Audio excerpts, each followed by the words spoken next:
Take Skavenblight to Tier 5, 2 major settlements to Tier 4, and 2 minors to Tier 3, with plenty of food per turn to spare in this 20-turn guide to Ikit Claw's Clan Skryre. Turn 1. Attack to borrow. You can encircle to make sure your Warlock Engineer makes it all the way, and when you start the attack, make sure there's a clear path for your weapons team's units. Ikit and the Doomflayers should be able to hold off the forces while the Warpstone flies. We'll sack this and start an Undercity to get the food building there. Ikit will level up to extra ambush success chance. In Skavenblight, we'll recruit a Warlock Master. The trait isn't super important because we're doing this for a later Forbidden Workshop upgrade. Recruit 3 Skaven Slave Slingers with him. We'll build the Rattling Warrens in Skavenblight so that we can unlock research. But otherwise, we're leaving Skavenblight alone. That includes not upgrading it. Turn 2. Move the Warlock Master over to reinforce, and sack to borrow again. Fighting manually is better for casualties, but you'll recover either way. We'll raid for a bit of extra food on Ikit, and move him to right on this side of the road. This is important for next turn. With the Warlock Master, we'll continue to recruit Slingers. Turn 3. This is why Ikit's positioning was important last turn.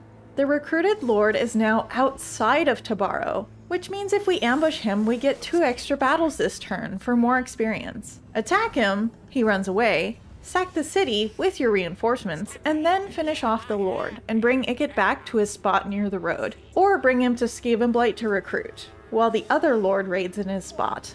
Turn 4. Same thing, try to get 3 battles out of this area.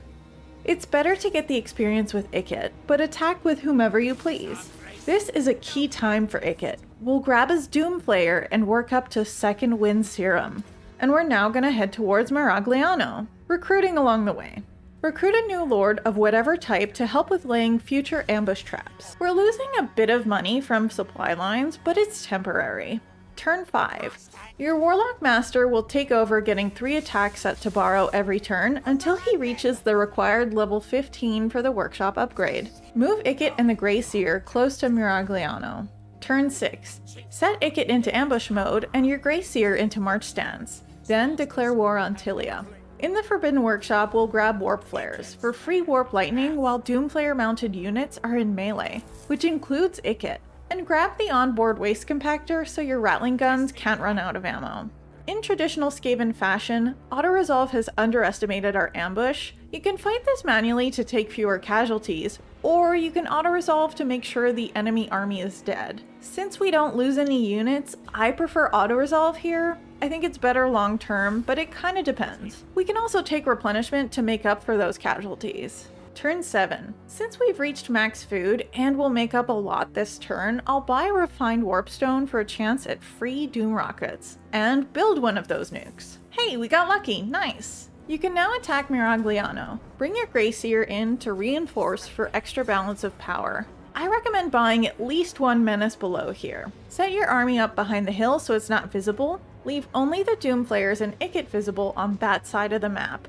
Rush to the far gate to break it down. Prioritize taking out the guns and let the mortars do friendly fire damage around you. Then run towards the square and try to empty it, using the Menace below to prevent new units from coming in. When Ikit gets swarmed with enemies and he looks like he's about to give up, use your Doom Rocket to finish the job.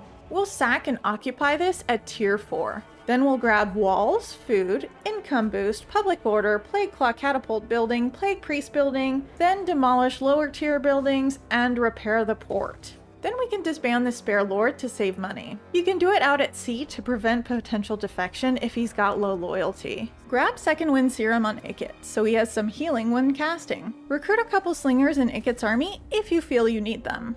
Turn 8. Move to the edge of your land so you can attack Lucini next turn, while still replenishing. Start on the weapons dump in Miragliano. At this point, I'll research casualty replenishment. Turn 9. Attack the army outside Lucini if there are 2. You're super unlikely to get an ambush if they're encamped, and that's okay. Set up to protect your weapons teams with the Skaven Slaves. And remember that Ikit can basically solo this. Try not to let Ikit or the Doomflayers engage with Lords, but otherwise, this is pretty easy. Run down and keep shooting what you can because you'll have to fight the army again.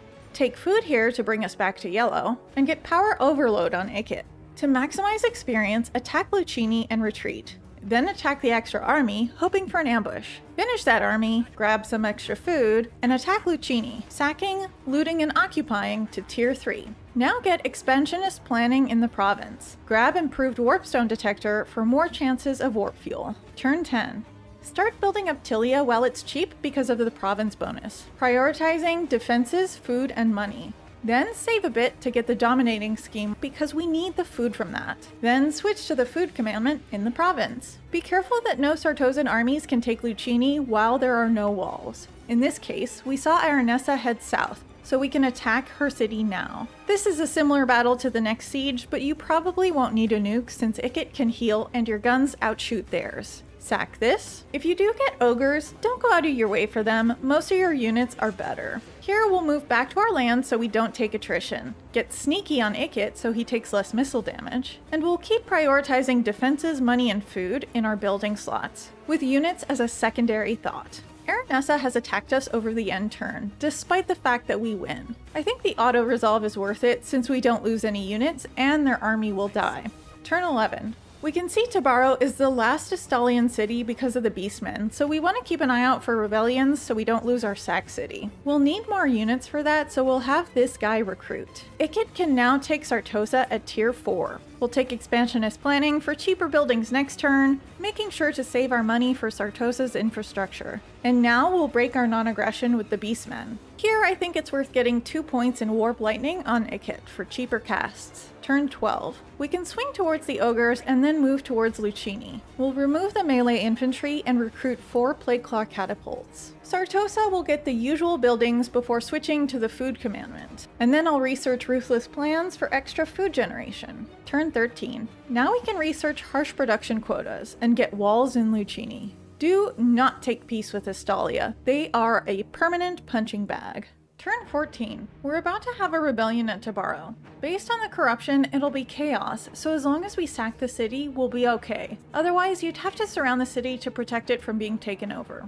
Meanwhile, Ikit can sail up to Skavenblight. Turn 15. Have your Warlock Master take care of the rebellion and return to sacking, farming as much food as possible. Then consider Construction Engineer on him to use him for cheaper buildings. Ikit can raid Skavenblight to generate more food, while we await the rebellion there. Turn 16. Re-recruit the lord you had before at Skavenblight, then abandon it. We want 120 food and about 2,500 gold to reoccupy Skavenblight at tier 5. You don't want to waste any excess food though, so it's a decent time to buy some workshop upgrades like another Doom rocket. Just keep in mind how much food you make per turn, so you guarantee you have 120 next turn.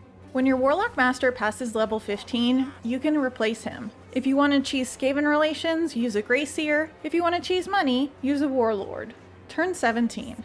Reoccupy Skavenblight at tier 5. Get the food commandment because we don't really have enough money right now to get all the buildings we want. Keep sacking with your new lord for food, while Ikit makes his way to the Beastmen.